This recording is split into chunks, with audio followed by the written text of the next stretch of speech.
ସ୍ୱାଗତମ୍ ପିଲାମାନେ। ଆଜି ଆମେ ତୃତୀୟ ଶ୍ରେଣୀ ଗଣିତ ବିଷୟର ବସ୍ତୁର ଆକୃତି ଜାଣିବା ପ୍ରସଙ୍ଗରେ ଆଲୋଚନା କରିବା। ଏଠାରେ ଆମେ ବିଭିନ୍ନ ପ୍ରକାର ବସ୍ତୁର ଗୁଡ଼ିକ ଦେଖିପାରୁଛୁ, ଯେମିତିକି ଗିଫ୍ଟ ବକ୍ସ ହେଲା, ବଲ୍ଟିଏ ହେଲା, ପେନସିଲ୍, କୋନ୍, ଫୁଟବଲ୍। ତ ଆମେ ଏହି ଚିତ୍ରରୁ ବିଭିନ୍ନ ପ୍ରକାର ଆକୃତି ବିଷୟରେ ଜାଣିପାରୁଛେ।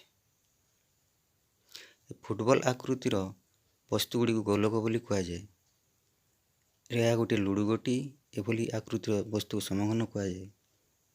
ଏଠାରେ ଗୋଟିଏ ରୋଲ୍ ବାଡ଼ି ଦେଖିପାରୁଛେ, ଆମେ ତାକୁ ସିଲିଣ୍ଡର କହୁ। ଏଠାରେ ଆମେ ଗୋଟିଏ ମୋବାଇଲର କଭର ଦେଖିପାରୁଛୁ, ତାକୁ ସେଭଳି ବସ୍ତୁକୁ ଆୟତଘନ କୁହାଯାଏ। ତ ଆମେ ବିଭିନ୍ନ ପ୍ରକାର ଘନବସ୍ତୁ ବିଷୟରେ ଜାଣିଲେ।